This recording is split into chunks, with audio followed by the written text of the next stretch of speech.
హల్లెలూయా. Okay, మనము చూసేది దేవుని యొక్క రాజ్యం. ఓకే, పోయిన వారం మనం 9 ధన్యతలు చూసాము. ఈ రోజు మత్తయి సువార్త 5వ అధ్యాయము 10వ వచనం మనం చూద్దాం. మత్తయి సువార్త 5వ అధ్యాయము 10వ వచనం మనం చూద్దాం. పోయిన వారం వరకు మనం 9 ధన్యతలు దేవుని ఒక రాజ్యం గురించి చూసినాం. ఇప్పుడు కొద్దిగా ఒక్కొక్క వారం ఒక్కొక్క పాయింట్స్లకు మనము వెళ్దాం. మత్తయి సువార్త 5వ అధ్యాయము 10వ వచనం. నీతి నిమిత్తము హింసించుబడువారు ధన్యులు, పరలోక రాజ్యము వారిదే. దేవుడు ఇక్కడ పరలోక రాజ్యం గురించి ఆయన చెప్పింది ఒకటే మెసేజ్, పరలోక రాజ్యం గురించి కదా. ఆ పరలోక రాజ్యంలో ఉన్న నామ్స్ మనం చూస్తున్నాం. ఓకే, ఇప్పుడు ఈ హింసింపబడ్డ వారు ఎవరు? చాలా మందికి చాలా కష్టాలు వస్తాయి. అంటే నేను ఇన్ని కష్టాలు పడ్డా, నిజంగా నువ్వు నీతి నిమిత్తం పడ్డావా? యేసు ప్రభు నిమిత్తం పడ్డావా? సువార్త నిమిత్తం పడ్డావా? ఈ వీటికే నీకు దేవుని ఒక రాజ్యం లెక్కిస్తాయి. నువ్వు తప్పు చేసుకుని నువ్వు కష్టపడితే దానికి దేవుని లెక్కలోకి రావు. ఓకే, నువ్వు సువార్త చెప్తప్పుడు నువ్వు శ్రమలు అనుభవించినవా, అది నీకు ఈ దేవుని ఒక రాజ్యంలో నీకు పెద్ద బహుమతి వస్తుంది. యేసు ప్రభు నిమిత్తము నువ్వు హింసింపబడ్డావా, ఏదైనా కష్టాలు దెబ్బలు తిట్లు తిన్నావా, దానికి నీకు పెద్ద బహుమతి వస్తుంది. ఉంది కదా. నీతి నిమిత్తం అంటే దేవుని నమ్మే విషయంలో కుటుంబంలో 4 ఉంటారు, ఒకళ్ళు నమ్ముతారు, 3 నమ్మరు. ఆ 3 ఒక్కరిని టార్చర్ చేస్తే ఆ నీతి విషయంలో దేవుని నమ్మే విషయంలో ఉంటే అది నీకు లెక్కింపబడుతుంది. వాళ్ళకు పరలోక రాజ్యము వారిదే. ఓకే, సో దీనికి మనం చూద్దాం. ఆది కాలంలో మనం దెబ్బ తీయకండి. దేవుడు ఏదెన్ తోటలో ఇది కింగ్డమ్ అనేది స్టార్ట్ చేశాడు దేవుడు.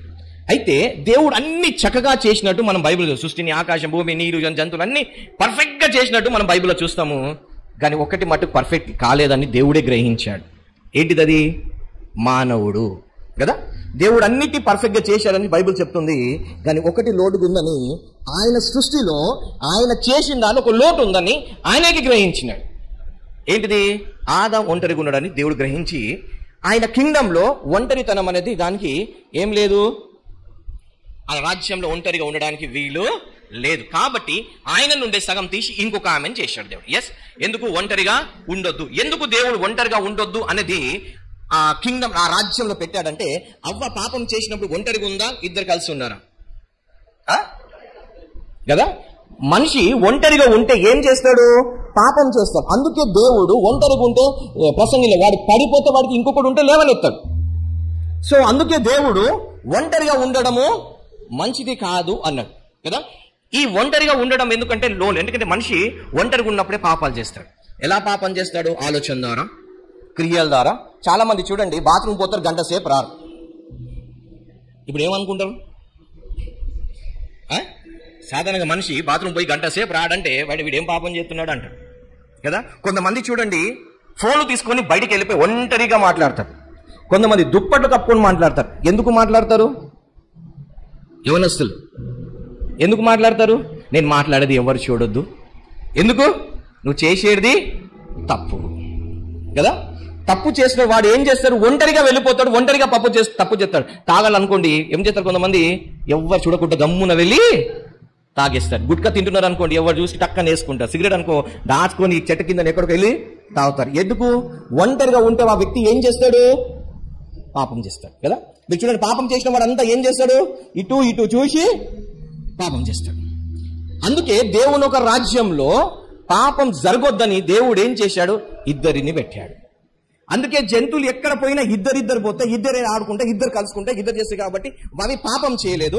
మనిషి ఇద్దరుగా పెడితే సపరేట్ వెళ్ళాడు కాబట్టి మనిషి ఏమైనాడు? పాపం చేశాడు. ఓకే, సో ఎందుకు దేవుడు ఇద్దరిని పెట్టాడంటే ఇంకో వ్యక్తి పాపము చేయకూడదు, ఒంటరిగా ఉండకూడదు. ఇది గాడ్స్ దేవుని ఒక రాజ్యం రూల్స్. ఇప్పుడు ఇక్కడ పాపం జరిగింది. ఓకే, ఇప్పుడు ఈ పాపం దేవుని ఒక రాజ్యంలో సిన్ ఎలా ఉంటుంది చెప్తున్నా. ఈ పాపం జరిగినప్పుడు దేవుడు ఎవరిని అడిగినాడు? ఆదాంని అడిగాడు. ఎందుకు? దీనికి హోల్ కింగ్ ఎవరు? ఆదం. కాబట్టి ఆదంని అడిగినాడు, తర్వాత అవ్వని అడిగినాడు, తర్వాత సర్పంని అడిగినాడు. ఒక్కొక్కరిని పట్టుకుంటూ దేవుడు ఏం చేసి శిక్షించుకుంటూ వచ్చినాడు. అవునా? అయితే ఇక్కడ పాపం జరిగింది ఎక్కడ? దేవుడికి వ్యతిరేకంగా పాపం జరిగింది కాబట్టి వీళ్ళు డైరెక్ట్ దేవుడికి అకౌంటబుల్ అయినా. ఓకే, ఇప్పుడు మనం ఇది కొద్దిగా కయ్యూను ఏబేలు దగ్గరకు వద్దాం. ఓకే, కయ్యూను ఏబేలు కయ్యూన్ని చంపాడు. ఎవరు? ఏబేలు కయ్యూన్ని చంపాడు. కయ్యూను ఏబెల్ని చంపాడు. ఓకే, ఇప్పుడు మనం బైబిల్లో చూస్తాం ఇందాక 10వ వచనంలో, నీతి నిమిత్తం హింసించబడు వారు ధన్యులు పరలోక రాజ్యము. ఇప్పుడు చంపబడిన వ్యక్తి ఎక్కడికి వెళ్ళిపోయినాడు? దేవుని ఒక రాజ్యానికి వెళ్ళిపోయాడు. ఆ రాజ్యం. ఇప్పుడు కయ్యూను ఎవరికి వ్యతిరేకంగా పాపం చేసినాడు? ఏబెల్కి. ఇప్పుడు దేవుడు దిగుతాడు. దిగిన తర్వాత, అయ్యో కయ్యూను మీ తమ్ముడు ఎక్కడా అంటాడు. నేనేమైనా కావాలి వాళ్ళనా అంటాడు. అయ్యో నీ తమ్ముడు రక్తం మొరబెడుతుందే. ఇప్పుడు కయ్యూనికి శిక్ష ఎందుకు విధించబడ్డదంటే, కయ్యూను దేవుడికి ఎందుకు క్షమాపణ అడగలేదంటే, కయ్యూను తప్పు చేసింది ఏబెలు పట్ల చేసినాడు, దేవుడి పట్ల కాదు. మీకు అర్థమవుతుందా? దేవుని ఒక రాజ్యము ఎలా ఉంది అనేసి. ఇప్పుడు కయ్యూను చేసింది ఏబేల్కి వ్యతిరేకంగా పాపం, ఏబేల్కి మోసం చేసి ఏబేల్కి చంపింది కాబట్టి ఏబేల్కి వ్యతిరేకంగా పాపం చేసింది. ఇప్పుడు ఈయన క్షమాపణ అడగాలంటే ఎవరిని అడగాలి? ఏబేల్ని అడగాలి. కానీ అక్కడ ఏబేల్ లేడు. ఎవరిని అడుగుతాడు? ఇప్పుడు ఈయన ఎవరికి వ్యతిరేకం చేసినాడు? ఏబేల్కి వ్యతిరేకం. కానీ ఏబేల్ అక్కడ లేడు. ఎవరిని అడుగుతాడు? అందుకోసమే ఆ మొర ఏమైతుందంట? అందుకే అంటాడు, అరే నువ్వు ఎంత పెద్ద పాపం చేసినాడు బాబు. దేవుడు అప్పటికి శిక్ష కూడా వేయలేదు. ఈయన కయ్యూను ఏమంటాడు? నా శిక్ష భరించడానికి ఎక్కువ, ఎందుకంటే క్షమాపణ అడగడానికి నేను తప్పు చేసిన వ్యక్తి ఆడా లేడు. ఇప్పుడు ఈయన జడ్జిమెంట్లోకి వస్తాడు. ఇక గాడ్స్ కింగ్డమ్ లాస్. ఇప్పుడు ఈయన ఎవరికి దేవుడికి క్షమాపణ ఎందుకు అడగలేదు అంటే, దేవుడికి వ్యతిరేకంగా చేయలేదని, ఎవరికి? కయ్యూనికి వ్యతిరేకం చేసింది కాబట్టి ఇప్పుడు ఆయన కయ్యూనికి క్షమాపణ అడగాలి, కయ్యూని నేను క్షమించాలి. ఇప్పుడు అది దేవుని ఒక రాజ్యం ఒక లాస్. మనం ఇదే ఒకవేళ మనం కొత్తగా వచ్చిన నిబంధనలకు వస్తే, ఈయన పేతురు యేసు ప్రభు కడతాడు, ప్రభా నా సహోదరుడు తప్పు చేసి వచ్చి 7 మార్లు అడిగితే నేను ఎన్ని మార్లు క్షమించాలి అంటాడు. అంటే నువ్వు తప్పు చేసినప్పుడు మనం ఏం చేస్తాం? వెళ్ళి దేవా నేను పాపిని అంటావు. దేవుడు ఏమంటాడు తెలుసా? అరే నువ్వు కాంక పెట్టడానికి వచ్చినప్పుడు నీ సహోదరుడితో ఏమైనా ఉంటే అక్కడికి వెళ్ళి క్షమాపణ, ఇక్కడ కాదు. నిన్ను క్షమించాల్సింది ఎవరంటే, నువ్వు ఎవరికి వ్యతిరేకంగా పాపం చేసినాడో వాడు నిన్ను క్షమించాలి, దేవుడు కాదు. ఇట్ ఈస్ కింగ్డమ్ లా. ఇప్పుడు మనం వెళ్ళి మోడీ దగ్గరికి వెళ్ళి, మోడీ నేను తప్పు చేసిన అంటే ఏమంటాడు? కోర్టుకి వెళ్ళి అంటాడు వాడు. నేను హత్య చేసిన సారీ అంటే ఏమంటాడు? ఎక్కడికి వెళ్ళమంటాడు? కోర్ట్. ఎస్. సో ఇప్పుడు దానికి ఒక వ్యవస్థ. ఇప్పుడు నువ్వు ఎవరికి వ్యతిరేకంగా పాపం చేసినావు, నువ్వు వెళ్ళి వాళ్ళకి క్షమాపణ అడగాలి. ఆ వ్యక్తి క్షమిస్తే నువ్వు క్షమించబడతావు. అందుకోసమే తప్పిపోయిన కుమారుడు వచ్చి తండ్రికి ఏం చెప్తాడు? తండ్రి నీకు పరలోకానికి వ్యతిరేకంగా నేను పాపం చేసినాను అంటాడు. వెళ్ళి అన్నకు అడగాడు. బైబిల్లో దేశపు ప్రార్థనలో కూడా, తండ్రి మా రుణస్తులను క్షమించే ప్రకారం మా రుణమును అంటే, యేసు ప్రభు ఇంకో దగ్గర ఉపమానం చెప్తాప్పుడు, నీకేమైనా గొడవ అయితే దారిలోనే సెటిల్మెంట్ చేసుకో, లేకపోతే నీకు ఎక్కడికి? జడ్జిమెంట్కి తీసుకెళ్తారు. ఆ జడ్జిమెంట్కి వెళ్ళొద్దంటే చాలా మంది ఏమంటారు? దేవుడు చూసుకుంటున్నాడు. దేవుడు అన్ని చూస్తున్నాడు బాబు, ఏం చూడట్లేదు. దేవుడు అన్ని చూస్తున్నాడు, కానీ నువ్వు చేసే పాపం ఎవరికి వ్యతిరేకంగా చేస్తున్నావు. సో నువ్వు వెళ్ళి అక్కడ ఫర్గివ్నెస్ అడగాలి. అక్కడ ఏ వ్యక్తికి వ్యతిరేకంగా పాపం చేస్తున్నావో ఆ వ్యక్తికి వెళ్ళి నువ్వు క్షమాపణ అడగాలి. ఓకే, యేసు పేతురు అంటే నేను ఎన్ని మార్లు క్షమించాలంటే అట్లా 70 కావాలి అంటే, వాడు వచ్చి నీకు సరిగి అంటే వాడికి నువ్వు క్షమించాలి. నువ్వు కానుక పెట్టే దగ్గరికి వచ్చినప్పుడు నీ సహోదరుతో ఉన్నప్పుడు అంటే నువ్వు వెళ్ళి, దేవా నేను పాపిని కాదు, నువ్వు ఎవరితో ఉన్నావో ఆ వ్యక్తితో వెళ్ళి నువ్వు సమాధానం, అక్కడికి వెళ్ళి ఫర్గివ్నెస్ అడుగు, ఆ వ్యక్తిని క్షమించాలి. ఇక్కడ కాదు. ఎవరు క్షమించాలి? నువ్వు ఎవరికైతే వ్యతిరేకంగా చేసినావు ఆ వ్యక్తి నిన్ను క్షమించాలి. అప్పుడు క్షమించబడితే నువ్వు ఇక్కడ క్షమించబడతావు. ఇప్పుడు కోర్టు కేసుకి వెళ్ళిన అనుకో, వాళ్ళు ఏం చేస్తారు? మీరు ఇద్దరు కాంప్రమైజ్ అయిపోతే కోర్టు ఏం చేస్తారు? ఆ కేసుని కొట్టివేస్తారు. ఒకవేళ ఆ వ్యక్తులు సమాధానం పడకపోతే దాన్ని విచారించి తీర్పిస్తారు. ఎస్. సో నువ్వు తీర్పులోకి రావద్దంటే, నువ్వు ఎవరితో తప్పు చేసినావు ఆ వ్యక్తితో నువ్వు ఏం చేయాలి? సమాధానం పడాలి. మనం ఏం చేస్తాము? ఎక్కడికో వెళ్ళి తప్పు చేసి వచ్చి, ప్రభువా నేను పాపిని క్షమించంటే దేవుడు ఏమంటాడు? పో. ఎక్కడ నువ్వు ఎవరికి వ్యతిరేకం చేసినావు అక్కడికి వెళ్ళి క్షమాపణ అడుగు. ఇక్కడికి వచ్చి, దేవా నేను పాపిని కాదు, ఏం పాపం చేసినావు, ఎవరికి వ్యతిరేకంగా చేసినావు. ఇది దేవుని ఒక రాజ్యం, ఒక నియమాలు. అందుకే దేవుడు ఇద్దరిని పంపిస్తాడు. అందుకే దేవుడు అంటాడు, నీ విశ్వాస అయిన భార్యని వెంట పెట్టుకొని సేవ. ఎందుకు అన్నాడు దేవుడు? ఇద్దరిని ఎందుకు పంపిస్తాడు? విశ్వాసైన భార్యని వెంట పెట్టుకొని ఎందుకు అంటాడు? శిష్యులను ఎందుకు పంపిస్తాడు? ఆదమ్మ వాళ్ళు ఇద్దరు ఎందుకు పెట్టాడు? పనులుగా పెట్టాడా? నీకు ఇష్టం, నాకు ఫ్రీడమ్ కావాలి. ఒక వ్యక్తికి ఫ్రీడమ్ ఎప్పుడు వస్తుంది? ఒక వ్యక్తికి స్వేచ్ఛ ఎప్పుడు వస్తుంది? 1 కొరింథీ 7వ అధ్యాయంలో పౌలు అంటాడు, భర్త చచ్చిపోతే భార్యకి ఏమొచ్చిందంట? ఫ్రీడమ్. భర్తకి ఎప్పుడు ఫ్రీడమ్ వస్తుంది? భార్య చచ్చిపోతే భర్త ఫ్రీడమ్. ఒకవేళ నువ్వు బంధకాలు ఉంటే విడిపోవడానికి చూడొద్దు. విడిపోయినామంటే మళ్ళీ బంధకాలు వెళ్ళడానికి చూడదు. ఈరోజు అందరికి ఏం కావాలి? ఫ్రీడమ్ కావాలి. ఏం కావాలి? ఫ్రీడమ్. దేవుడికి ఫ్రీడమ్కి పిలవలేదు, ఇది ఇరుకు మార్గంలో పిలిచాడు దేవుడు. ఏం పిలిచాడు? ఇరుకు మార్గం ఇది. ఎస్. ఇప్పుడు ఒక మాట అంట, ఇప్పుడు పిల్లలు తప్పు చేస్తే పెద్దగా నేను కొట్టడం తప్ప రైటా? రైటా? 100%. తర్వాత మాట మార్చదు. పెద్దగా నేను వీడు చిన్నగా తప్పు చేస్తే వీని కొట్టడం రైటా రాంగా? ఏం చేయాలి మరి? బైబిల్ బండకేసి కొట్టమంటుంది, మరి ఏం చేయాలి? కొట్టడం తప్ప రైటా రాంగా చెప్పండి. ఏం బ్రదర్, మీ కొడుకు వెళ్ళి గుట్కలు తింటాడు, ఏమన్నారా? క్షమించేస్తారా? ఇంకో 10 మంది అమ్మాయిని ప్రేమిస్తాడు, విడిచిపెట్టేస్తాడా? ఏమన్నారా? క్షమించేస్తారా? ఏం చెప్తారు? ఓకే, ఇప్పుడు నా భార్య తప్పు చేసింది, నేను కొట్టడం తిట్టడం రైటా రాంగా?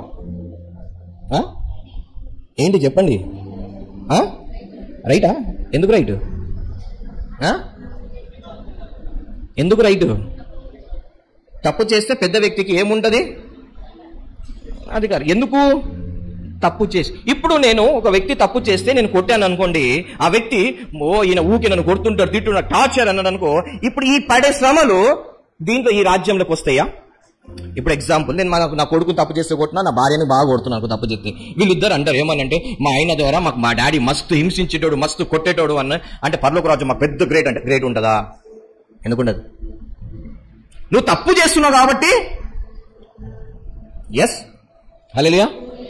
సో ఇక్కడ హింసింపబడ వాళ్ళు ఎవరు అని అంటే నీతిని అంటే దేవుడిని నమ్మే విషయంలో, ఓకే, దేవునితో నడిచే విషయంలో, యేసు ప్రభు సువార్త విషయంలో దీని నిమిత్తం శ్రమలు పడితే, నువ్వు తప్పు చేసుకొని శిక్ష అనుభవిస్తే దానికి నేను ఇన్ని శ్రమలు పడ్డానంటే అది కాదు. ఓకే, ఇప్పుడు దేవుడి రాజ్యంలో నంబర్ 1 క్షమించడం, క్షమాపణ అడగడం. ఎందుకు క్షమాపణ అడగమంటే తెలుసా? నీకున్న గర్వాన్ని పోవడానికి. అందుకే దేవుళ్ళు ఉన్న 2 ఆజ్ఞలు. ఒకటి, నీ దేవుడైన యెహోవాను పూర్ణ హృదయం, పూర్ణాత్మ, పూర్ణ శక్తితో ప్రేమించే వాళ్ళను, నిన్ను వల్ల నీ పొరుగు వారిని. ఎవరిని ప్రేమించాలి? నీ పొరుగు వారిని ప్రేమించాలి. నీ పొరుగులు ఇంట్లో ఉన్నా బయట ఉన్న ఎవరిని పొరుగు అని ప్రేమించి. మనం ఏం చేస్తామంటే ఇంట్లో నీ ద్వేషిస్తాం, బయట తిన్నావు అక్క, చాలా మంచిగా ఉన్నావు అక్క, ఏంటి మాట్లాడుతున్నా కదా కదా. ఎక్కడో ఉన్న వ్యక్తికి ప్రేమ కారిపోతుంది, దగ్గర ఉన్న వ్యక్తికి మాటకైతే పెరిగిపోతుంది. కారణం ఏంటిది? ఒక మాట అంట, ఒక వ్యక్తి మనల్ని పాయింట్అవుట్ చేస్తున్నాడు అంటే ఎందుకు చేస్తాడు? నీ దగ్గర ఏదో తప్పు ఉందనే కదా, లేకపోతే ఎందుకు చేస్తాడు? నీ ఇంటోడు. మనం ఏం చేస్తామంటే తప్పులు ఒప్పుకొని మారడానికి ఇష్టపడం, కానీ సావడానికి ఇష్టపడతాం. ఏమి ఇష్టపడతాం?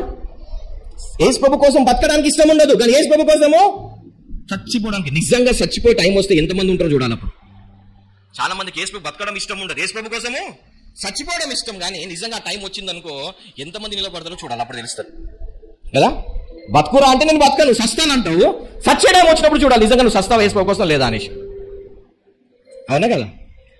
దేవుని ఒక రాజ్యంలో, అందుకే చూడండి యాకోబు పత్రిక 5వ అధ్యాయం 13వ వచనం చూడండి సరే. మీలో రోగాలు వచ్చినాయి, ఎందుకు వచ్చినాయి? అడుగు మాట ఉంటుంది చూడండి, యాకోబు పత్రిక 5వ అధ్యాయం. మీలో ఎవరికైనాను ఏమి శ్రమ,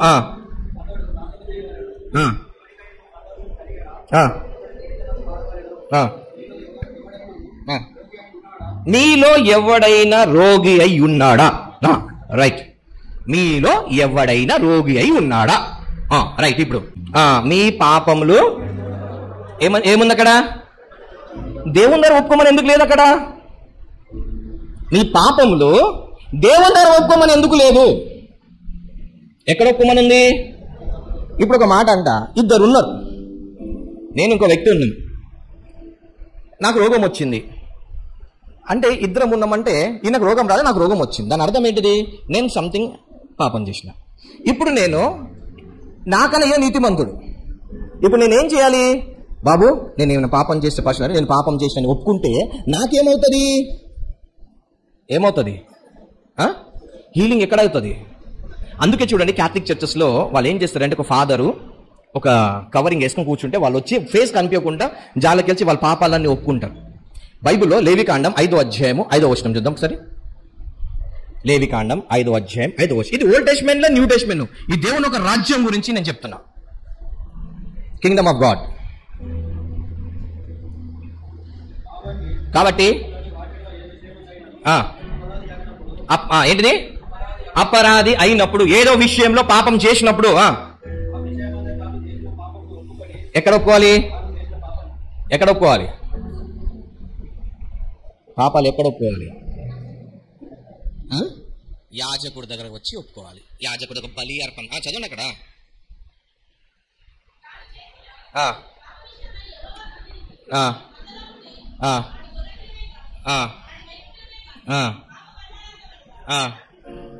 ఏం చేయాలంట?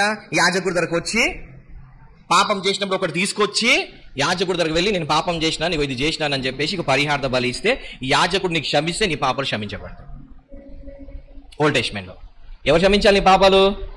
అందుకోసం సంవత్సరం ఒక్కసారి యాజకుడు తన పాపాల కోసం క్షమించిన తర్వాత అందరు యూదుల కోసం ప్రార్థన చేసేటాడు. ఎవరు? యాజకుడు. అవునా? బైబిల్లో యాజకుడు, ప్రధాన యాజకుడు అతి పరిశుద్ధ స్థలంలో ఎప్పుడు వెళ్తాడు? సంవత్సరానికి ఒకసారి. అప్పుడు ఏం చేస్తాడు? అక్కడికి వెళ్లే ముందు ఫస్ట్ తన పాపాలను ఒప్పుకొని, తన పాపాలు క్షమించి కడగబడిన తర్వాత అప్పుడు అందరు ప్రజల కోసం ఎప్పుడు ఏం చేస్తాడు? అతి పరిశుద్ధం స్థలం వెళ్ళి వీళ్ళందరి పాపాల కోసం, అంటే పాపాలు క్షమించాల్సింది, ఒప్పుకోవాల్సింది ఎక్కడా? దేవుని ఒక రాజ్యంలో. ఎక్కడ? యాజకుడు ద్వారా. హీలింగ్ అయినాక మళ్ళీ నువ్వు ఎక్కడికి వెళ్ళి చెప్పాలి? యేసు ప్రభు అంట స్వస్థపరిస్తే ఏమంటాడు? వెళ్ళి నీ యాజకుడు కనపరచుకో అంట. నువ్వు పాపం చేస్తే ఏ వ్యక్తికి వ్యతిరేకంగా చేసినావు ఆ వ్యక్తి దగ్గరికి వెళ్ళి క్షమాపణ అడిగితే నువ్వు జడ్జిమెంట్లకు రావు. దేవుడికి వ్యతిరేకంగా పాపం చేసిందేమన్నా ఉంటే వచ్చి యాజకుడి దగ్గరికి వెళ్ళి వచ్చి ఏం చేయాలి? కన్ఫెస్ చేసుకుంటే నీ పాపాలు యాజకుడు క్షమి. అందుకోసమే హన్న వచ్చి మందిరం దగ్గర పాపం చేస్తుంటే డైరెక్ట్ దేవుడు వచ్చి మాట్లాడిండా? యాజకుడు వచ్చి ఏమన్నాడు? నీ మొర విన్నాడు. పో, నువ్వు ఏం ప్రార్థన చేసినావమ్మా అడిగిందా? ఏం అడిగినా నువ్వు దేవుడు చెప్పింది విన్నాడు. పో. వై? దేవుడు ఎందుకు ఈ సిస్టమ్ పెట్టాడు? సంఘాన్ని ఎందుకు పెట్టాడు? యాజకుడు పనికిమాల పెట్టినాడా దేవుడు? ఏంటిదా? నాకొద్దు, సంఘం వద్దు వద్దంటే నీ పాపాలు కూడా అట్లనే ఉండిపోతాయి. చూడండి, దేవుడు ఇద్దరిద్దరిని పంపిస్తున్నప్పుడు వాళ్ళకి అథారిటీ ఇచ్చి పంపించినాడా, ఇవ్వకుండా పంపించినాడా? పెళ్లి చేసేటప్పుడు అందరు ఏం చేస్తారు? బ్లెస్ చేసి వాళ్ళ కాపురాన్ని పెడతారా? అవునా? పెళ్లికి వచ్చినప్పుడు అందరు ఎందుకు పిలుస్తారు? వివాహం వాళ్ళ ఇద్దరిని బ్లెస్ చేయడానికి పిలుస్తారు. పెళ్లి కాకుండా కాపురం చేస్తే, దేవుడు అభిషేకించకుండా, దేవుడు చెప్పకుండా పోతే ఏమవుతాయి? ఎగ్జాంపుల్, ఇప్పుడు యేసు ప్రభు వీళ్ళిద్దరిని పిలిచి అధికారం ఇచ్చి పంపించినందుకు పోయినాక ఏమంటారు? ప్రభా వచ్చి, ప్రభా దయ్యాలు పోయినా, ప్రభా సచ్చితం లేచిన, ప్రభా రోగాలు అంటే నేను సాతాను పాడిపడు. ఒకవేళ దేవుడు అభిషేకించకుండా దాంట్లో కొంతమంది వాళ్ళంతలో వాళ్ళు వెళ్తే ఏమయ్యేది? దయ్యం అంటది, రే యేసు తెలుసు, నాకు పౌలు తెలుసు, నువ్వు ఎవర్రా? నీకు ఎవడు పంపిండ్రా? నేను డైరెక్ట్ దేవుడే. నన్ను కూడా దేవుడే పంపిండు. ఎవరిని? నీకన్నా సీనియర్ నేను, దా ఇద్దరం ఆడుకుందాం ఒక ఆట అంటాడు. ఇక హల్లెలూయా. అందుకోసమే ఇది దేవుని ఒక రాజ్యంలో ఇద్దరు కలిసి చేయాలి. అందుకే చూడు, ఎడ్ల బండి పోతే రెండు ఎడ్ల బండి ఉంటాయి. ఒక ఎడ్ల బండి ఉందా? ఇద్దరు పెడతారు. ఎందుకు? ఇద్దరు సరి సమానం అన్నిట్లో. అందుకే పెళ్ళికి అంటారు కష్టాలలో, దుఃఖాలలో, సుఖాలు అన్నిట్లో అంటారు. కానీ ఈరోజు కష్టాలలో ఉండరు, ఏంటి సుఖాలలో కట్టు ఉంటారు. కానీ దేవుడు పెట్టిన రీజన్ ఏంటిది? అవ్వని ఎందుకు పెట్టాడా? ఆదం కోసం పెట్టాడా? అవ్వని మంది కోసం పెట్టాడా? ఆదంని అవ్వని సంరక్షించ పెట్టాడా? లేకుంటే మంది కోసం పెట్టాడా? యాజకుడిని దేవుడు తన మందిరానికి తనకు దానికోసం పెట్టాడా? ప్రజల సేవ చేయడానికి పెట్టాడా? యాజకుడు పని ఏంటిది? మందిరంలోనా బయటనా? దేనిలో పెట్టాడు దేవుడు? మందిరంలో పెట్టాడు. స్పెషల్. నువ్వు నాకు మటుకే పరిచయం చేయాలి. ఎవరికి? భార్య ఎవరికి పరిచయం చేయాలి? యాజకుడు ఎవరికి పరిచయం చేయాలి? ఇటు దేవుడికి సంఘానికి మధ్యవర్తి ఈయన. దేవుడికి ఎందుకు? స్పిరిచువల్గా పాపాలు కానీ ఏమైనా ఉంటే ధర్మశాస్త్రాన్ని బోధించడానికి దేవుడు యాజకుడిని పెట్టాడు. అవునా? ధర్మశాస్త్రాన్ని బోధించడానికి, వాళ్ళు పేసే పాపాలు క్షమించడానికి మధ్యవర్తి. నాకు యాజకుడు వద్దు, నేను direct. There is no direct. చాలామంది ఈ రోజులలో మాకు ఆ సంఘం బాగాలేదు, ఆ పాస్టర్ బాగాలేదు, మేము సంఘానికే పోమంటే యు ఆర్ మిస్టేకెన్. నీకంటే ఒక యాజకుడు ఉండాలి. ఒకవేళ నీకు యాజకుడు లేకపోతే నువ్వు ఎట్లా రికగ్నైజ్ చేస్తావు? అందుకోసమే బైబిల్ ఉంటుంది, మనకు కలిగిన ధైర్యం ఏమనగా యేసు ప్రభు వాళ్ళ ద్వారా కృప అనే సింహాసనం అంటే దేవుని దగ్గరికి వెళ్ళాలంటే ఎవరు కావాలి? యేసు ప్రభు కావాలి. యేసు ప్రభు వెళ్ళాలంటే నీకు ఎవరు కావాలి? యాజకుడు కావాలి. ఎస్, చాలా మంది దీన్ని కట్ చేసి డైరెక్ట్ వెళ్ళాలనుకుంటారు, వాళ్ళు అక్కడనే ఫెయిల్ అవుతారు. They won't get anything. కాపుదల లేదు, నీకు ప్రొటెక్షన్ లేదు. నాకు ఒకవేళ రాజుకి సైనికులు ఎవ్వరు, నేనే రాజు అంటే ఏమవుతుంది? దేవుని రాజ్యంలో దెర్ ఇస్ ఎ సిస్టమ్. దేవుని రాజ్యంలో ఒక పద్ధతి, ఒక లా ఉంది. హల్లెలూయా, హల్లెలూయా. అందుకే దేవుడు అంటాడు, ఇద్దరు భూమి మీద ఏకీభించి అడిగితే నేను ఇస్తానంటారు. ఇద్దరు ఎవరు? మీ ఇంట్లో నీ భార్య, భర్త. ఎస్, సంఘము, యాజకుడు.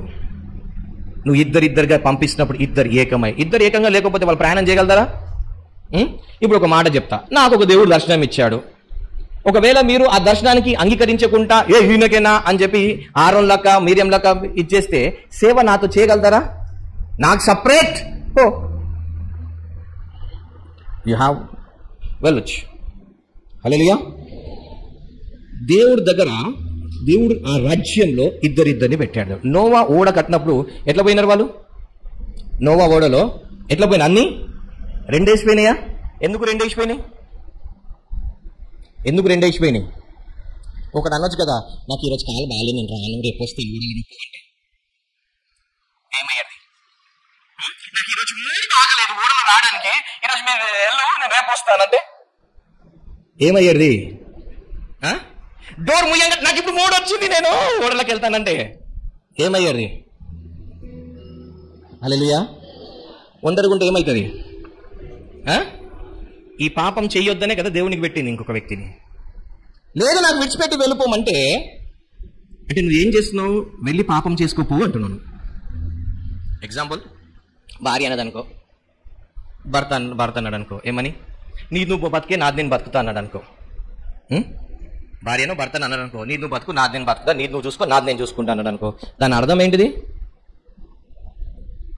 మరి పెళ్ళింది చేసుకున్నావు? నీకు భర్తతో ఉండడానికి, భార్యతో, కొంతమంది భర్తలు ఉంటారు తాగి వచ్చి భార్యను తిట్టడం, కొట్టడం తప్పించి తీసుకొచ్చి తిండి పెట్టడం ఉండదు, వాళ్ళకి చూసుకోవడం ఉండదు, ఏముండదు. నీకు అది లేనప్పుడు వేరే అమ్మాయి, అలాంటప్పుడు ఎందుకు పెళ్లి చేసుకున్నావు? నీకు నీ భార్యతో కాపురం చేయడం ఇష్టం లేనప్పుడు ఎందుకు ఆమె జీవితాన్ని నాశనం చేసినావు? Yes sir no. ఒకవేళ నీ భార్యతో నీకు ఉండడం ఇష్టం లేదు, నీ భార్యతో పడుకోవడం ఇష్టం లేదు, నీ భార్యని ఏమో తీసుకొచ్చి చేయడం ఏమి ఇష్టం లేదు, ఆమె కోసం పనిచేసి సంపాదించి నీకు ఆమెకు ఇల్లు కానీ ఏమైనా ఇవ్వడం నీకు ఇష్టం లేనప్పుడు ఎందుకు పెళ్లి చేసుకున్నావు? మరి ఆమె జీవితాన్ని ఎందుకు నాశనం చేసినావు? ఎస్, ఒక భార్య ఉంది, నీ భర్తతో పడుకోవడం, నీ భర్తతో ఉండడం, నీ భర్తతో వండి పెట్టడం నీ భర్తకి ఇష్టం లేనప్పుడు ఎందుకు పెళ్లి చేసుకున్నావు? నీకు పెట్టిందే నీ భర్తకు సేవ చేయడానికి, నీకు చెప్పిందే నీ భార్యని ప్రేమించడానికి. ఎస్, బైబిల్ ఏముంది? భార్య భర్తకు అన్ని విషయాల్లో, నేను ఈ విషయంలో అంటే నువ్వు ఎంత గర్విష్ఠుదానివి, నేను నా భార్యను ప్రేమించానంటే నీకు ఎంత గర్వం ఉంది నీకు? ఇది బిబ్లికల్ లా. దేంట్లో లా ఇది? దేవుని ఒక రాజ్యంలో, గాడ్స్ కింగ్డమ్ లో సింగిల్ గా ఉండడం సిన్. ఏంటిది? ఒంటరిగా ఉండడము పాపం. ఇప్పుడు మీరు కొంతమందికి లోపల డౌట్ వస్తుండొచ్చు, యేసన్న గారు ఎట్లా ఉన్నారు, భక్తి సింగ్ గారు ఎట్లా ఉన్నారు, వీళ్ళు ఎట్లున్నారు? బైబిల్లో ప్రకటన కొంతమందికి ఇవ్వబడుతుంది. ఏంటిది? కొంతమందికి ఇవ్వబడుతుంది. ఏమి ఇవ్వబడుతుంది? వాళ్ళు అలాగనే దేవుని రాజ్యం, బైబిల్కి వేసుకొని క్లియర్ అంటాడు నపంసకులు. కొంతమంది దేవుని రాజ్యం నిమిత్తం, దేవుడు ఇచ్చిన మెసేజ్ ఒకటే, దేవుని ఒక రాజ్యం గురించి, వేరేది ఇవ్వలే. ఆ దేవుని ఒక రాజ్యం గురించి కొంతమంది నపంసకులుగా చేయబడ్డారు, కొంతమంది అలాగనే పుట్టబడ్డారు, కొంతమందికి ఆ కృప అనుగ్రహింపబడ్డది ఒంటరిగా ఉండి పరిచయం చేయడానికి. హల్లెలూయా. బట్ దేవుని ఒక రాజ్యంలో నీకు ఇచ్చింది కలిసి పరిచర్య చేయడానికి, కలిసి కాపురం చేయడానికి, కలిసి భార్య భర్త కలిసినప్పుడే పిల్లలు పుడతారు. ఎస్, సేమ్ వే నువ్వు సంఘానికి కలిస్తేనే ఇంకొక ఏం జన్మిస్తారు? ఇంకొక ఆత్మ జన్మిస్తారు. హల్లెలూయా. నువ్వు ఎవరితోనే అయితే విత్రగా పాపం చేస్తావో ఆ వ్యక్తితో వెళ్ళి క్షమాపణ అడిగితే నీ పాపాలు క్షమించబడతాయి. ఇజ్రాయెల్ దేశంలో యూదులంట సబ్బత్ దినం రాగానే భర్త అంటాడంట భార్యకు, నీవు నాకు అంత సుఖమిచ్చి, నాకు నా పిల్లలకి మంచి భోజనం పెట్టి, నన్ను నా పిల్లల్ని మంచిగా చూసుకున్నావు, చాలా థ్యాంక్స్ అంటాడంట. భార్య అంటదంట, నేను ఎక్కడో పుట్టి పెరిగితే నన్ను మీ తీసుకొచ్చి నన్ను మంచి ఇల్లు ఇచ్చి, మంచి బట్టిచ్చి, మంచి ఫుడ్ పెట్టి నన్ను సంరక్షించుకున్నానండి, మీకు థ్యాంక్స్ అంటదంట. ఇది యూదులు. అందుకోసమే యూదులలో డైవర్సింగ్ అనేది ఉండదు, విడాకులు అనేది ఉండదు. ఎందుకు అంటే వాళ్ళు బైబిల్ ఉన్న లాని వాళ్ళు పాటిస్తారు. ప్రపంచంలో ఉన్న దేశాల్లో ఉన్న లాస్ని ఫ్రీడమ్ పాటించారు, బైబిల్ ఉన్న దాన్ని వాళ్ళు వాళ్ళ బేస్ అంతా బైబిల్ లా. మనం కూడా దేవుని ఒక రాజ్యంలో అన్ని నువ్వు అనుభవించాలంటే ఫస్ట్ దానిలో ఉన్న బేసిక్ లాస్ తెలుసుకోవాలి. ఒకటి పోయిన వారం చూసిన కొన్ని దేవుని ఒక రాజ్యం. ఇప్పుడు ఈ రాజ్యంలో ఎలా ప్రవేశించిన తర్వాత ఈ రాజ్యంలో ఒంటరిగా అలౌ లేదు. అందుకే దేవుడు ఏమంటారు, నరుడు ఒంటరిగా ఉండడము మంచిది కాదు. ఇది ఎవరు చూశారు? ఒకవేళ పెళ్లి అయినాక భార్య ఒంటరితనం ఉంటుందంటే తప్పెవరిది? భర్తది. భర్త ఒంటరిగా ఉంటున్నాడంటే తప్పెవరిది? కొన్నిసార్లు కొంతమంది మాట్లాడుకొని ప్రాబ్లమ్ సాల్వ్ చేస్తారంటారు. మాట్లాడుకున్నాక ఏమంటారు, నాకు ఇది ఇష్టం లేదు, నేను చెయ్యను పో. వాళ్ళు అలాంటి మాట్లాడుకోవడం ఎందుకు? దేవుని ఒక రాజ్యంలో యూ హ్యావ్ టు ఒబే. యేసు ప్రభువుకి ఇష్టం ఉన్నా లేకుండా ఏం చేసినాడు? తండ్రి నీకు ఇష్టమైతే తొలగించు. అయినా దేవుని ఒక రాజ్యంలో నువ్వు ఉండాలి, నీ ద్వారా అనేక మంది రక్షణకు రావాలి అని అంటే నువ్వు ఖచ్చితంగా ఏంటిది ఆ rules and regulations you have to follow it. దాన్ని ఏం చేయాలి? ఆ ఇప్పుడు ఇక్కడ ఇండియాలో ఉన్నాం. ఇండియాలో ఏంటిది? హత్య చేయడం నేరమా కాదా? లేదు, నాకు ఇష్టం, నేను చేస్తాను అన్నావు అనుకో, ఈ దేశ చట్టం ఏం చేస్తుంది? నువ్వు హత్య ఎంతసేపట్లో చేస్తావు? మా అంటే 2-3 నిమిషాలు చేసిస్తావు. కానీ 2-3 నిమిషాల కోసం ఎన్ని సంవత్సరాలు చుట్టూ తిరగాల్సి వస్తుంది? ఎస్, మన లైఫ్లో కూడా మన ఫ్యామిలీలో కూడా నిమిషం మట్టు కోపం ఉంటుంది, కానీ ఆ కోపం గురించి ఎంత ప్రైస్ పే చేయాల్సి వస్తుంది? ఎగ్జాంపుల్, భర్త బయట నుండి రాగానే ఇంటికి రాగానే నాకు ఏం కావాలి? ఫస్ట్ తిండి కావాలి. ఎందుకంటే బయట తిరిగి వస్తే టెన్షన్ ఉంటే రాగానే వాళ్ళకు ఫుడ్ కావాలనుకోండి. ఆ టైంలో నువ్వు ఉండి పెట్టకపోతే ఆ రాత్రి మొత్తం ఎలా ఉంటుంది? బయటికి వెళ్తేప్పుడు భర్త ఇంట్లో మంచిగా లేకుండా గొడవపాటి వెళ్ళాడు అనుకో, ఆ డే మొత్తం ఎలా ఉంటుంది? కొద్దిసేపు నువ్వు మంచిగా కష్టపడితే ఆ డే అంతా యూ విల్ ఎంజాయ్. ఆ కొద్దిసేపు నువ్వు ఇగ్నోరెన్స్. మనిషి పెద్ద పాపం ఏం తెలుసా అండి? మనిషి నాశనం కావడానికి ఇవన్నిటికి ప్రాబ్లమ్సా? ఇగ్నోరెన్స్ అంటే తెలుగులో ఏమంటారో నాకు తెలియదు. నిర్లక్ష్యం. ఏంటిది? నిర్లక్ష్యం. పెద్దోళ్ళు చెప్పినా దేవుడు చెప్పినా, చూడండి ఒక మాట అంట, పెద్దోళ్ళు చెప్పిన మాటలన్నీ నిర్లక్ష్యం చేస్తే దేవుడు చెప్పింది నువ్వు ఎట్లా గ్రహిస్తావు? అది నువ్వు నిర్లక్ష్యం చేయడం మొదలు పెడతావు. ఎస్, ఇప్పుడు నేను మా పిల్లలకి అంటున్నాడు పోకరా అన్నాను అనుకో, ఏమా డాడీ నేను చెప్తుంటా. సేపన్నాడు దేవుడు చెప్పినా కానీ వారిని నిర్లక్ష్యం ఎందుకు తెలుసా? సమూయేలు దేవుడు మాట్లాడినప్పుడు సమూయేలు ఎక్కడికి వెళ్ళాడు? ఎందుకు ఏలీ దగ్గరికి వెళ్ళాడు? సమూయేలుకి దేవుడు డైరెక్ట్ మాట్లాడుతున్నప్పుడు సమూయేలు ఎందుకు ఏలీ దగ్గరికి వెళ్ళాడు? ఎప్పుడైనా దేవుని ఒక రాజ్యం ప్రకారంగా ఎలా మాట్లాడతాడు? ఎలా అంటే ఏలీ స్వరంలోనే మాట్లాడతాడు. హల్లెలూయా. నీకు ఒక యాజకుడు ఉంటే నీ కళలో నీ యాజకుడికి వచ్చిందంటే నీకు బ్లెస్సింగ్ దేవుడు ఆ యాజకుడు రూపంలోనే వస్తాడు.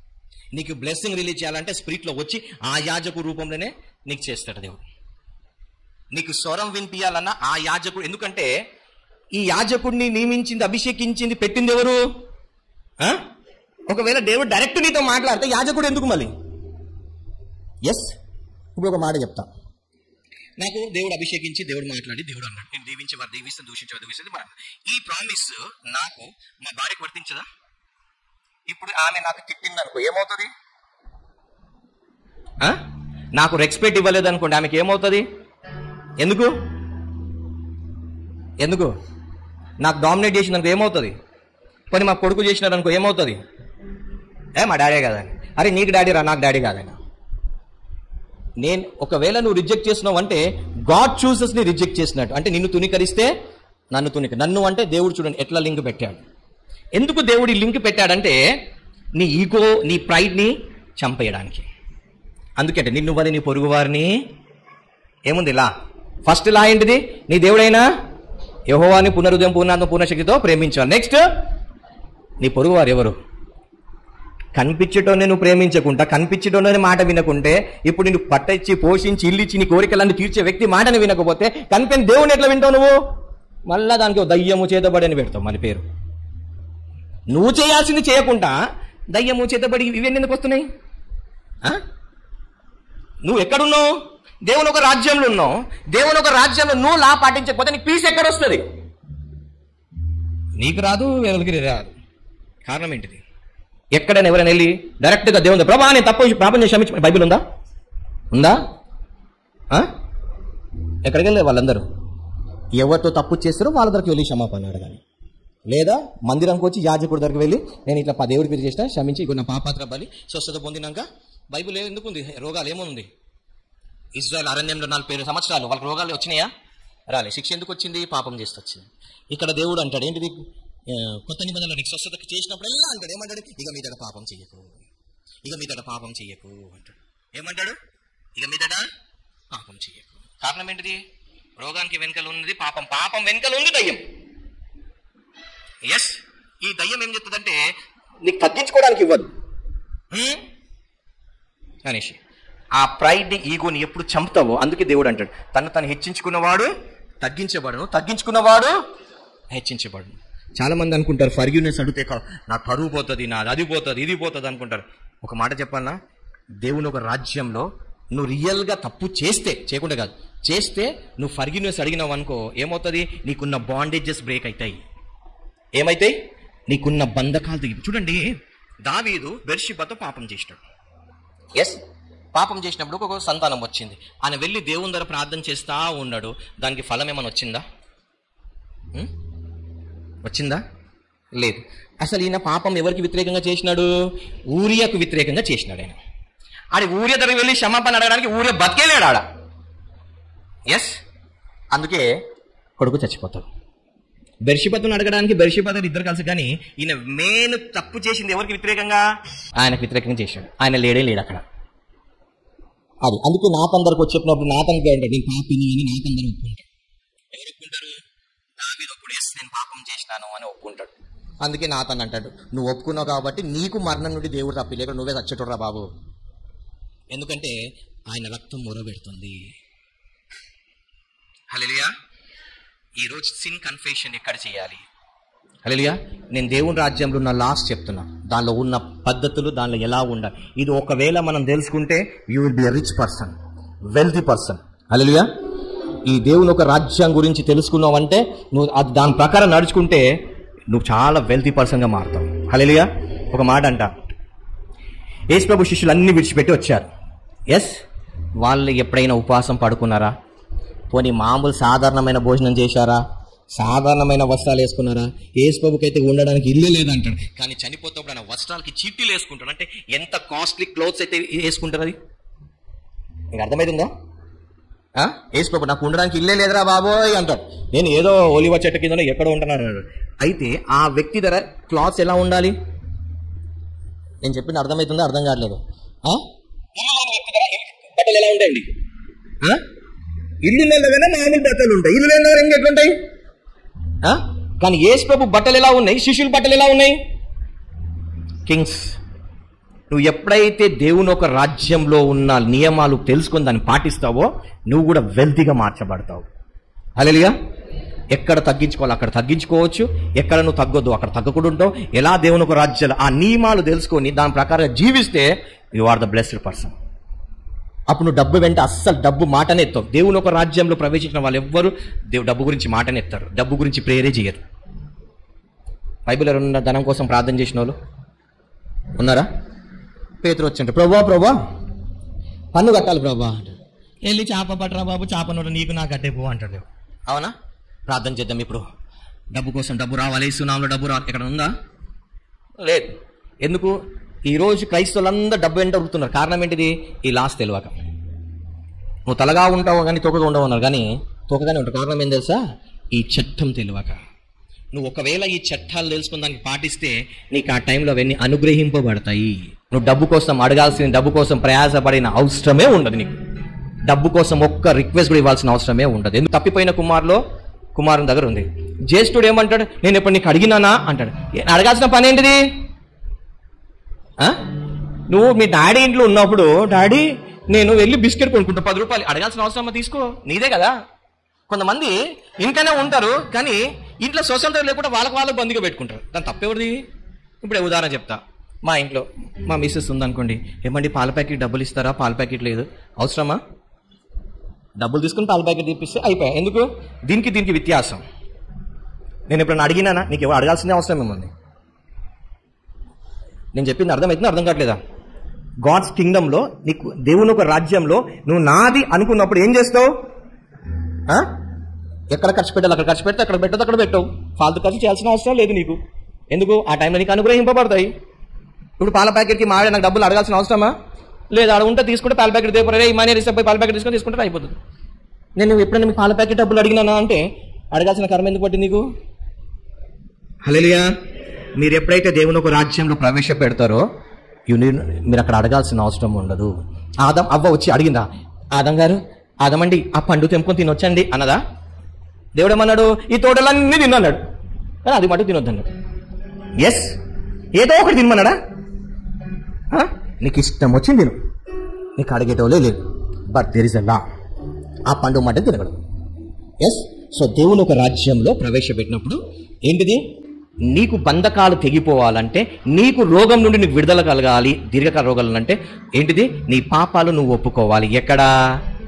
ఒకవేళ భార్య భర్తతో దగ్గర తప్పు చేస్తే భార్య భర్త దగ్గర ఒప్పుకోవాలి, పిల్లలు తల్లిదండ్రులు చేస్తే తల్లిదండ్రుల దగ్గర ఒప్పుకోవాలి, ఒకవేళ సహోదరుతో దగ్గర సహోదరు, సిస్టర్ అంటే సిస్టర్ దగ్గర నువ్వు ఎవరికి వ్యతిరేకంగా చేసినావు వాళ్ళకి వ్యతిరేకంగా అక్కడికి వెళ్ళి చూడండి. మీకు స్మిత్ విల్గిస్వర్త్ అని ఒక భక్తుడు ఉన్నాడు. ఆయన 22 మంది చచ్చిపోయిన లేపినాడు. ఆయన వాకిరికి వాళ్ళ భార్య చచ్చిపోతే కూడా లేపితే యేసు ప్రభు ప్రత్యక్షమే, వద్దు నాయన, ఆమె చాలా ప్రయాసపడ్డది, ఇప్పుడు విశ్రాంతి తీసుకున్నంటే బాగా బాధ. ఎందుకంటే తన పరిచర్యకు వెన్నపూస మొత్తం ఆమెనే. స్మిత్ విల్గిస్వర్త్ వాడబడడానికి మొత్తం ప్రేయర్ ఇవన్నీ తన లైఫ్లో రావడానికి మెయిన్ వాళ్ళ భార్యనే. అన్నిట్లో ఫిజికల్గా స్పిరిచువల్గా అన్నిట్లో ఆమె హెల్ప్ చేసేది. భర్తకు ఒక అంటే దేవుళ్ళగా చూసి ఆమె మొత్తం హెల్ప్ ఆయన అట్లా పరిచర్య చేయడానికి. అప్పుడు దేవుడే దిగి వచ్చి ఆమె పొద్దున నాయన అన్నాడు. అయితే ఈ వ్యక్తి పరిశుద్ధాత్మ కోసం పొందుకోవడానికి ఎన్నో ప్రయత్నాలు చేస్తున్నాడు. ఎంతో వెళ్తాడు, అందరికీ భాషలు వస్తున్నాయి, అందరి కోసం ఈయనమాట రావట్లేదు. ఒకరోజు రూమ్లోకి వెళ్ళాక ఇదే వాక్యం వెళ్తే రాత్రి 1 గంటకు వాళ్ళ అక్కింటికి వెళ్ళాడు. అక్కింటికి వెళ్ళి బెల్లు కొట్టినాడు. బెల్లు కొట్టంగానే వాళ్ళ అక్క తలుపు తీసింది. వాళ్ళిద్దరికి మాటలు లేవు. వాళ్ళ అక్కకు స్మిత్ విల్గిస్వర్త్కి మాటలు లేవు, ముఖం కూడా చూసుకోవట్లేదు. అప్పుడు తలుపు తీస్తే ఏంద్రా ఇంత రాత్రి వచ్చినట్టే, అక్క నా తప్పైంది, సారీ అక్క, క్షమించక్క, క్షమించరా అన్న తలుపేసుకుని ఇంటికి వచ్చినాడు. కూర్చున్నాడు, పరిశుద్ధాత్ముడు దిగినాడు. ఒకసారి డాక్టర్ డీజెస్ అంకల్ ఒక మీటింగ్కి వెళ్ళాలి, 3 days ఉపవాసం ఉండి ప్రార్థన చేస్తున్నాడు. ఏమీ రావట్లేదు. ఏం రావట్లేదు ప్రభు అంటే పరిశుద్ధాత్మ దేవుడు అన్నాడు, నువ్వు పలానా వ్యక్తికి క్షమించలేదు అన్నాడు. అంటే దేవుడు పరిశుద్ధాత్మ దేవుడు డీజెస్ అంకల్ అన్నాడంట, ఆ వ్యక్తి తప్పు చేశాడు, తప్పు చేయలేదు నీ హృదయంలో మట్టుకు ఆ వ్యక్తికి నువ్వు క్షమించలేదంటే వెంటనే నేను లెటర్ తీసుకొని రాసేసినాడు, నన్ను క్షమించి ఇట్లా అని చెప్పి లెటర్ రాసి అయ్యంగానే ఎప్పుడైతే లెటర్ రాసి పోస్ట్ చేసినాడో నెక్స్ట్ సెకండే పరిశుద్ధాత్మ దిగినాడు. నెక్స్ట్ మీటింగ్స్ బ్రహ్మాండంగా జరిగినాయి. నువ్వు తప్పు ఎక్కడ ఎవరికి వ్యతిరేకం చేస్తే వాళ్ళ దగ్గర క్షమాపణ అడగా. ఇది దేవుని ఒకలా. బ్రదర్ నేను చేయను, నీ ఇష్టం. దేవుడు ఫ్రీడమ్ ఇచ్చాడు. హల్లెలూయా. నేను బైబుల్ ఉన్న లాస్ట్ చెప్తున్నా. నేను యాజకుడు నా పని చెప్పడం, దేవుని ఒక రాజ్యంలో మీరు ప్రవేశపెట్టాలి, దేవుని ఒక రాజ్యంలో నియమాల గురించి నేను చెప్తున్నా. హల్లెలూయా.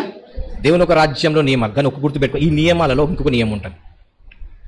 రాజు ఎక్కడైనా కింద దిగి ఒక వ్యక్తితో క్షమాపణ అడుగుతాడా?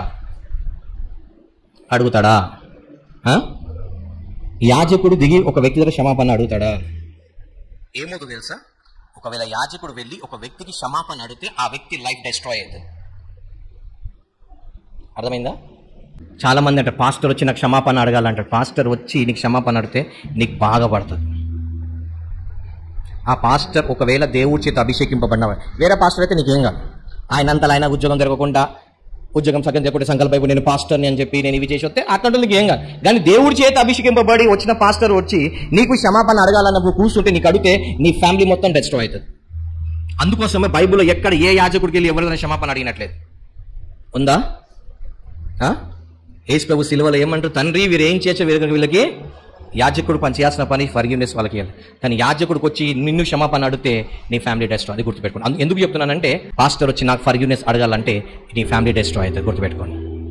ఎందుకంటే head of the department, head వ్యక్తి ఎప్పుడు ఫర్గివ్నెస్ అడగకూడదు. నువ్వు అడిగినట్టు బలవంతంగా చేస్తే అది నీకు మంచిది కాదు. హల్లెలూయా. ఇది కింగ్డమ్ ఆఫ్ గాడ్లో ఉన్న లాస్. హల్లెలూయా. దేవుని ఒక రాజ్యంలో ఉండే ఇది. హల్లెలూయా. ఇప్పుడు పేతురు 3 సార్లు బొంకినాడు. ఎస్. మరి దేవుని దగ్గరికి వెళ్ళాడు, దేవుడు క్షమించాడు. ఎస్. ఒకవేళ పేతురు ప్రజల దగ్గరికి వెళ్ళి క్షమాపణ అడిగిందా? ఏది ఇష్యూలో? హల్లెలూయా. చాలా టైం అయిపోయింది. ఓకే, ఈ రోజుకి ఏంటిది? దేవుని ఒక రాజ్యంలో ఏంటిది? ఒంటరిగా ఉండడం పాపము. హల్లెలూయా. నువ్వు ఒంటరిగా వెళ్ళి మాట్లాడుతున్నావు, ఒంటరిగా చేస్తున్నావు అంటే యు ఆర్ ఏ సిన్నర్. ఎందుకు చెప్తాడు? ఫోన్లో ఒంటరిగా ఫోన్లో అటు ఇటు వెళ్ళి దాచుకొని ఎంత సీక్రెట్ మాట్లాడుకుంటే యు ఆర్ ఏ సిన్నర్. హల్లెలూయా. రెండోది, నీకు దేవుడు నీకు ఇన్స్ట్రక్షన్స్ ఇయ్యాడు, నీ హెడ్కి ఇన్స్ట్రక్షన్స్ ఇస్తాడు. అవ్వకు కాదు, ఆదంకి ఇస్తాడు. ఆదంతో నువ్వు ఫాలో అవ్వాలి. సంఘానికి ఇస్తాడు, సంఘం ఇన్స్ట్రక్షన్. యాజకుడికి ఇస్తే యాజకుడి నుండి సంఘం ఏం కావాలి? ఫాలో. నేను చెయ్యను, ఈయన ఎవరు? లోతులక, నేను ఇది చెయ్యను, ఇట్లా చేస్తావంటే నీ ఫ్యామిలీ విల్ బి డిస్ట్రాయ్. ఏమైంది? భార్య పోయింది, కూతురు పాపం చేయడం జరిగింది. ఎప్పుడు గాడ్ చెప్పిన దానికి అగేన్స్ట్ గా మనము ఎక్స్క్యూజెస్ చేయకూడదు.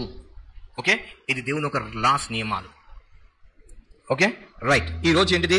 ఒకటి, దేవుని ఒక కింగ్డంలో ఒంటరిగా ఉండడం నిషేధం. రైట్. రెండోది, నువ్వు పాపం చేస్తే ఏం చేయాలి? ఒక వ్యక్తికి వెళ్ళి ఎవరికి వ్యతిరేకంగా చేసినావు వాళ్ళకి వ్యతిరేకంగా నేను వాళ్ళకి వెళ్ళి ఆ వ్యక్తి క్షమించవు. నువ్వు అడగాల్సిన క్షమించినవు అనుకో, నీకు స్పిరిట్ నీలంలో దేవుని ఒక రాజ్యంలో నీకున్న బంధకాలు ఏమైతే తెగిపోతాయి. నీకు ఒకవేళ రోగం వచ్చింది అనుకోండి, ఏముంటది? నువ్వు ఎప్పుడైతే పాపం ఒప్పుకుంటావో నీ రోగం స్వస్థపరచబడుతుంది. కొన్ని ఎన్ని మెడిసిన్ వాడినా నీకు స్వస్థపరచాలంటే you have sin against someone. లోబడక, ఇగ్నోరెన్స్. ఓకే, నువ్వు ఎప్పుడైతే అది కన్ఫెస్ చేస్తావో నీకు హీలింగ్ స్టార్ట్ అవుతుంది. హల్లెలూయా. సో పాపాలు ఎక్కడ ఒప్పుకోవాలి? ఒకవేళ నాకు ఎవ్వరు వద్దు, సంఘం వద్దు, కాపరి వద్దు, ఎవరు వద్దు, నేను డైరెక్ట్ దేవుడు అంటే దెర్ ఇస్ నో. ఇది పెట్టిందే దేవుడు. అందుకే పేతురుకు ఒక మాట అంటాడు, ఏమని? పేతురు, నీ మీద నేను సంఘం కడతాను, పాపాల తాళపు చెయ్యి నీకు ఇస్తాను, నువ్వు ఎవరి పాపాలు క్షమిస్తావే. చదవండి మత్తయి సువార్త 16:16, 18:16. మత్తయి సువార్త 16:16. మరియు నీవు పేతురువు ఈ బండ మీద, అంటే పేతురు అంటే ఒక మనిషి నువ్వు బండలక చేసి నీ మీద, అంటే బండ అంటే క్రీస్తులక చేసి నీ మీద నేను సంఘాన్ని కట్టెదను. ఒక వ్యక్తి ద్వారా దేవుడు సంఘం కడతాడా? పాతాళ లోక ద్వారములు దాని ఎదుట. అయితే ఇప్పుడు బ్లెస్సింగ్స్ ఓపెన్ చేయడం, క్లోజ్ చేయడం ఎవరి చేతిలో ఉంది? ఎవరి చేతిలో ఉంది? దీవెనలు విడుదల చేయడం, మూయడం ఎవరి చేతిలో ఉంది? సంఘ కాపరి చేతిలో ఉంటుంది. ఉందా? తాళం చేయలు ఎవరికి ఇస్తున్నాడు? పేతురుకి ఇస్తున్నాడు. అవునా? నువ్వు ఎవరికి జీవితాల్లో ఓపెన్ చేస్తే వాళ్ళ జీవితాలు ఏమవుతాయి, ఎవరి జీవితాల్లో క్లోజ్ చేస్తే వాళ్ళ జీవితాల్లో ఉందా? అయితే పేతురుకు అంటాడు, నువ్వు ఎవరి పాపాలు క్షమిస్తావో వాళ్ళ పాపాలు క్షమించబడతాయి, ఎవరి పాపాలు ఉండనిస్తావో వాళ్ళు. ఎందుకు అంటే హీఈస్ ద ప్రీస్ట్, సంఘానికి యాజకుడు. అల్లా. అందుకే వెనకటోళ్ళు అంటారు, దేవుడు వరం ఇచ్చిన పూజారి వరం ఇయ్యడు అంటాడు. ఎందుకంటే పూజారి చేతిలో ఉంటుంది. మనకేమో పూజారులే వద్దు, మనమే పూజారి కావాలనుకుంటాం. ఈయన హుజ్జియా రాజు ఏం చేసినాడు? నేను రాజు, నువ్వు జరగని చెప్పి యాజకత్వం చేయడానికి పోయినాడు, కుష్టి వ్యాధి తెచ్చుకున్నాడు. హల్లెలూయా, హల్లెలూయా. కానీ ఈ రోజులలో ఏంటిది? యాజకులు వెళ్ళి రాజరికం చేయాలని చూస్తున్నారు, యాజకులు వెళ్ళి పాలిటిక్స్లో జాయిన్ అవ్వాలని చూస్తున్నారు. హల్లెలూయా. సో ఒకటి, ఇద్దరుగా ఉండాలి. సంఘానికి కుటుంబంతో రావాలి. భార్యను విడిచిపెడుతున్నావు అంటే you are a ignorant fellow. సంఘానికి ఏది ఏమంటారు? ఇది నోవా ఓడలో ఇద్దరికి వచ్చినారా, ఒకరికి వచ్చినారా? ఒకళ్ళు విడిచిపెడుతున్నావు అంటే ఆమె రోగంగా, you are not loving your wife, you are not loving your husband. ఒకవేళ అంటారు మా ఆయన దేవుని నమ్ముకోలేదు అండి అంటే అది ఇష్యూ వేరే. మా ఆవిడ దేవుని నమ్ముకోలేదండి అంటే ఆ ఇష్యూ వేరే. దానికోసం ప్రార్థన చేయాలి. ఒక నీ భార్యాభర్త క్రిస్టియన్ ఉన్నప్పుడు సంఘానికి ఒంటరిగా వస్తున్నావు అంటే నువ్వే ఉత్తరవాదివి. You are the accountable to God. సంఘానికి రాకపోతే ఏమొద్దంటే సంఘం నుండి వచ్చే కవరింగ్ నీకు బ్రేక్ అవుతుంది. అందుకే దేవుడు అంటాడు 6 రోజులు పని చేసుకో, 7 రోజులు మటు ఎక్కడ ఉండాలి? సంఘం కనిపించాలి. లేదనుకో నీకు ఆ కవరింగ్ అనేది కట్ అయిపోతుంది. అప్పుడు నువ్వు ఏదో బాధలో మెల్లగా డ్రాగ్ అయిపోతుంటావు. అందుకే ఎంత పని ఉన్నా ఫస్ట్ వాళ్ళు ఏం చెప్తారు? సంఘానికి రావాలంట. 6 రోజులు పని చేసుకుంటాడు దేవుడు. సో ఇది గాడ్స్ కింగ్డమ్ ఒక లా. నెంబర్ 1 ఏంటిది? ఒంటరిగా ఉండడము గాడ్స్ విల్ కాదు. సో దేవుని చిత్తం నెరవేర్చాలి దేవుని ఉంటే. అందుకే అంటాడు ఇంటిని ఏలని వాడు సంఘాన్ని ఏమేళ్తాడు. ఎస్, ఇంట్లో నువ్వు భార్య నీకు లోబడకపోతే సంఘాలు ఎవరు నీకు లోబడతారు, విలువిస్తారు? నువ్వు ఇంట్లో నీ భార్యనే ప్రేమించకపోతే నువ్వు వేరే వాళ్ళు ఎట్లా ప్రేమిస్తావు? నువ్వు జాబ్, బిజినెస్, మినిస్ట్రీ ఏదైనా కానీ చచ్చిపోయిన లేవడం పక్కబెట్టు. ఫస్ట్ నీ ఫ్యామిలీలో వన్నెస్ తీసుకురా. ఎస్, అప్పుడే చాలా మంది అనుకుంటారు 40 days డ్రై ఫాస్ట్ చేస్తా, ఏమీ రాదు నీకు, ఏమీ రాదు. నువ్వు దేవుని ఒక లాస్ట్ పాటించు, ఏం లేదు, నువ్వు ప్రార్థన చేయకు, నిలబడు, అగ్ని దిగుతున్నాడు. ఎందుకంటే ఈ సిస్టమ్ లాస్ట్ మీద చేయబడి ఉంది. ఒక మాట అంట, మోషే ఎన్నిసార్లు ఉపవాసాలు ఉన్నాడు చెప్పండి? మోషే ఎన్నిసార్లు ఉపవాసాలు ఉన్నాడు? అయ్యో తెలియదా? 40 రోజులు ఎన్నిసార్లు ఉన్నాడు? 2 సార్లు ఉన్నాడు. యేసుప్రభు ఎన్నిసార్లు ఉన్నాడు? ఒకసారి ఉన్నాడు. అవునా? ఊరికే ఉన్నాడా? నేను 9 సార్లు 10 సార్లు ఉన్నా 40 days. ఇప్పుడు అనొచ్చు, బ్రదర్ ఇప్పుడు ఉండట్లేదంటే వాళ్ళు 2 సార్లు ఉన్నా, 1 సారి 9 సార్లు ఉన్నా. మరి హల్లెలూయా. నేను వాళ్ళకన్నా గ్రేట్ అనట్లే. నేను చెప్పే ఉద్దేశం ఏంటంటే వాళ్ళు దేవుని ఒక రాజ్యం తెలుసుకుని దాని ప్రకారం ఫాలో అవుతున్నారు. నాకు తెలియకుండా ఊరికే ఉపవాసాలు ఉన్నా. నేను అర్థమైందా? నేను 21 days అయితే చాలా 50, 54, 50, 60 times ఉన్నా నేను. కారణం ఏంటిది? నాకు ఆ లాస్ట్ తెలియక, ఆ దాంట్లో ఉండే తెలియక నేను అలాగ ఉన్నా. ఒక మాట అంట, ఈ అగ్ని దించడానికి ఏలియా ఎన్ని రోజులు ఉపవాసం ఉన్నాడు చెప్పండి. ఇప్పుడు మనం ఏమంటాము? ఉపవాసం ఉండి ప్రార్థన చేయో కాల్చి తీల్చే వచ్చి అగ్ని దిగుమంటే దిగుతుంది. మరి ఏలియా ఎన్ని రోజులు ఉపవాసం ఉన్నాడు? ఏలియా అగ్ని దించడానికి రీజన్ ఏం తెలుసా? ఆయన గాడ్స్ కింగ్డమ్ లాని ఫాలో అవుతున్నాడు. దేవుడు చెప్పినట్టు ఒబే అవుతున్నాడు. ఆయన అక్కడి నుంచి పవర్ వస్తుంది. అర్థమైంది? అర్థం కాలేదా? పవర్ అనేది దేవుడి నోటి నుండి వస్తుంది. అది ఒక యాజకుడు నుండి ఒక ఏలియనుడు. ఏలియాకి ఏమన్నాడు? దేవుడు వెళ్ళి అక్కడ ఉండమన్నాడు. అక్కడ ఉన్నందుకే ఆయనకు పవర్ వచ్చింది. అక్కడ మంచి తింటున్నాడు. 3 పూట నాన్ వెజ్, మనం కూడా తినమట్లు. ఎన్నెలు తిన్నాడు, విసిగిపోయాడు. విసిగిపోయి మనకు తెలియదు. తర్వాత విధురాలు ఇంటికి వచ్చి అక్కడ ఈ రొట్టె తీసుకురా అన్నాడు. ఉపవాసం లేడు. ఇక్కడ రాగానే అగ్ని దిగుమంటే దిగింది. కారణం ఏం తెలుసా? ఆయన దేవుడు ఒక మాటకు లోబడుతున్నాడు. ఆయన బలులు అర్పించట కంట సమీపించి మాట వినటము, అప్పుడు నీకు ఫైర్ దిగుతుంది. అప్పుడు చచ్చిపోయి లేపుతావు. అప్పుడు నువ్వు ఇది చేస్తావు. ఎప్పుడు? ఆ కింగ్డమ్స్ ఉన్న లాస్ పాటించినప్పుడు. హల్లెలూయా. ఇప్పుడు యాజకుడు అంటాడు, నీకు ఈ రోజు నుండి ఉపవాసాలు అంటే నువ్వు ఖచ్చితంగా ఉపవాసాలు ఉండాలి. నేను ఉండను, నేను అట్లుంటా ఇట్లుంటుంటా అంటే నీ కర్మ. ఎందుకంటే ప్రతిదానికి టైం ఉండదు. ప్రతిదానికి ఆ సమయంలో పని చేసేయాలి. దాని ఫలం ఎప్పుడు రావాలో అప్పుడు ఇస్తాడు దేవుడు. నేను అట్లా చేస్తా ఇట్లా చేస్తా అంటే, లోతులకు అట్లా చేస్తా అంటే చేయి అంటాడు. కానీ నష్టపోయేది చివరికి నువ్వే. అరే వాళ్ళందరూ మంచిగా ఉన్నారు, నేను ఇట్లా అయినా అంటే అప్పుడు ఇక్కడ నీకు అర్థం కాక, ఎందుకంటే మనం మర్చిపోతాం కదా అలాంటివన్నీ. అక్కడ జడ్జిమెంట్ చూపిస్తాడు, నీకు ఇట్లా ఎందుకుంటే ఇగో నువ్వు ఇది చేసినావు. సో మెయిన్ మన లైఫ్లో లాస్ అవ్వడం కారణం ఏంటంటే ఇగ్నోరెన్స్. సో ఈ రోజు నీ బాండేజ్ బ్రేకింగ్ అవ్వాలి, నీకు హీలింగ్ అవ్వాలంటే confess since to one other. ఒకరితో ఒకరిని పాపాలు అంటే ఒకళ్ళంటే ఎవరు దొరికిన వాళ్ళతో కాదు. నువ్వు ఎవరికి వ్యతిరేకంగా చేసినావు వాళ్ళకి వ్యతిరేకంగా వెళ్ళి పాపాలు ఒప్పుకో. అప్పుడు నువ్వు నీ ప్రైడ్ తగ్గుతుంది, కొట్టివేయబడుతుంది, నీకు స్పిరిట్లో ఉన్న బాండేజ్ తెగుతాయి, నువ్వు హీల్ అవుతావు, నువ్వు బ్లెస్డ్ పర్సన్గా మార్చబడతావు. ఒంటరిగా ఉండడము తప్పు. ఓకే, ప్రార్థన చేసుకుందాం. సర్వశక్తి గల దేవ, మోహనుడు నీకు వందనాలు చెల్లిస్తున్నాం ప్రభా. మరొకసారి మా ఆత్మ జీవం శరం ప్రభా, ఇక్కడ ఎంతమంది అయితే ప్రభా అయ్యా నీకు వ్యతిరేకంగా పాపం చేశారో, ఇక వాళ్ళ పాపాలు క్షమించి కడుగుతున్నాను. ఒకవేళ వాళ్ళు ఇతరుల గురించి మనుషుల గురించి పాపం చేస్తే పరిశుద్ధాత్మ దేవ వాళ్ళకి సహాయం చేయండి. వాళ్ళు అక్కడికి వెళ్ళి క్షమాపణ అడిగి సమాధాన పడి బంధకాలు తెంచివేసి స్వస్థతలు పొందుకొని ఆరోగ్యవంతులయ్యే కృపంగా ఇచ్చేయండి.